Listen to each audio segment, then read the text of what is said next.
இது வந்து நான் பிக் விஜய் பாஸ் டிவி வந்து போர்டு இதை வச்சுட்டு முட்டி போட்டு 12th வரைக்கும் தான். பட் என்னோட ஸ்டோரி எல்லாரும் பிரதீப் ரங்கநாதன். நண்பர்கள் அனைவருக்கும் வணக்கம். டே 2ல செலெக்ஷன் ப்ராசஸ் எப்படிலாம் நடந்தது அப்படின்றத பற்றி தான் பார்க்க போகிறோம். இன்னைக்கு மொத்தமாக 10 பேர் செலெக்ஷன் ப்ராசஸ்க்காக வந்தாங்க. அதில் ரெண்டாவதாக வந்த ஒரு பேர் தமிழரசு அப்படின்றது. வரும்போதே ஒரு போர்டை பிடிச்சிட்டு தான் வராரு. மாயாவும் என்னங்க போர்டு அப்படின்ற மாதிரி வாங்கி அதில் இருக்கிறத படிக்கிறாங்க. அதாவது விஜய் டிவி எனக்கு கொஞ்சம் ஹெல்ப் பண்ணுங்கன்ற மாதிரி ஒருத்தர் முட்டி போட்டுலாம் நடந்தார் பார்த்தீங்களா, அவர் தான் இவராக இருப்பார். இவர் பேர் தமிழரசு போல. ஸோ இப்போ போர்டை பிடிச்சிட்டு வந்தது நீங்கள் தானான்னு ராஜு கேட்கும் போது ஆமாம் சார் நான் தான் அப்படின்ற மாதிரிலாம் சொல்லிட்டாரு. ஆரி இதெல்லாம் கவனிச்சிட்டு இருக்காருல, என்ன கேட்குறாருன்னா எதுக்குங்க இப்படிலாம் பண்ணீங்க, இந்த மாதிரிலாம் பண்ணணுன்ற அவசியம் இல்லையேன்னும் போது இல்லை சார் நான் 12வது வரைக்கும் தான் படிச்சிருக்கேன், பெருசாக எனக்கு படிப்புலாம் இல்லை சார், அதனால வித்தியாசமாக ஏதாவது பண்ணணும்னு நினச்சி இந்த மாதிரி ஒரு விஷயத்த பண்ணேன், அதாவது அட்டென்ஷனை கிராப் பண்ணுறதுக்காக இந்த மாதிரி பண்ணன்ற மாதிரி இவர் சொல்கிறாரு.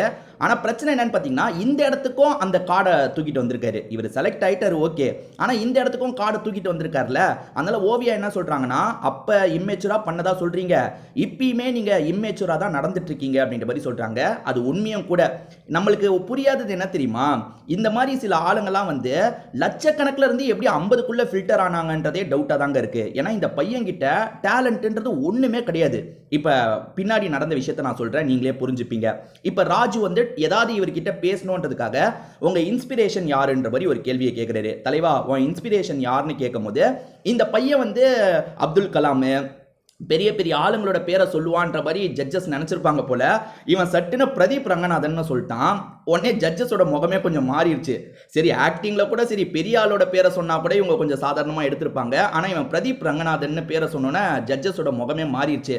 சரி ஓகே, பிரதீப் ரங்கநாதன் ஏன் பிடிக்கும்னு கேட்கும் போது இவனுமே என்ன சொல்றான்னா எனக்கு டைரக்ஷன்ல ஒரு இன்ட்ரெஸ்ட் இருக்கு, சீக்கிரமே நான் டைரக்டர் ஆயிடுவேன், அதனால என்னோட இன்ஸ்பிரேஷனா வந்து பிரதீப் ரங்கநாதன் தான் இருக்காரு, அவரை மாதிரி மாறணும்ன்றது என்னோட ஆசை அப்படின்ற மாதிரி சொல்றான். அதெல்லாம் கூட ஓகே தான். இப்ப ராஜு என்ன பண்றாருன்னா சரிங்க இங்கேயே ஒரு சீனை கிரியேட் பண்ணி டைரக்ட் பண்ற மாதிரிலாம் நீங்க பண்ணுங்க அப்படின்ற மாதிரி சொல்றாரு.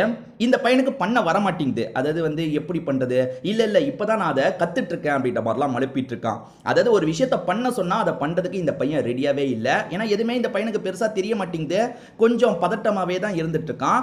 ஆரி என்ன சொல்றாருன்னா நீங்க இந்த ஷோக்கு வரணும்னு பல முயற்சி எடுத்திருக்கீங்க, எப்படியாவது இந்த ஷோக்குள்ள உங்களை கூப்பிடணும்னு அவ்வளவு முயற்சி எடுத்திருக்கீங்க.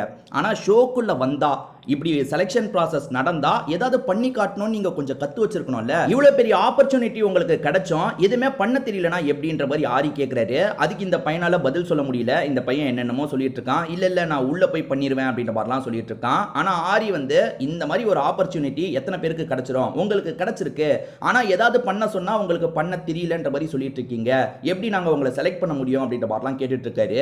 ஆத்தி நம்மளை ரிஜெக்ட் பண்ணிடுவாங்க போல அப்படின்ற மாதிரி இந்த பையனுக்குள்ள பயங்கர பயம்லாம் வருது. இந்த பையனமே என்னென்னமோ சமாளிக்கிறதுக்கு ட்ரை பண்ணிட்டு இருக்கான்.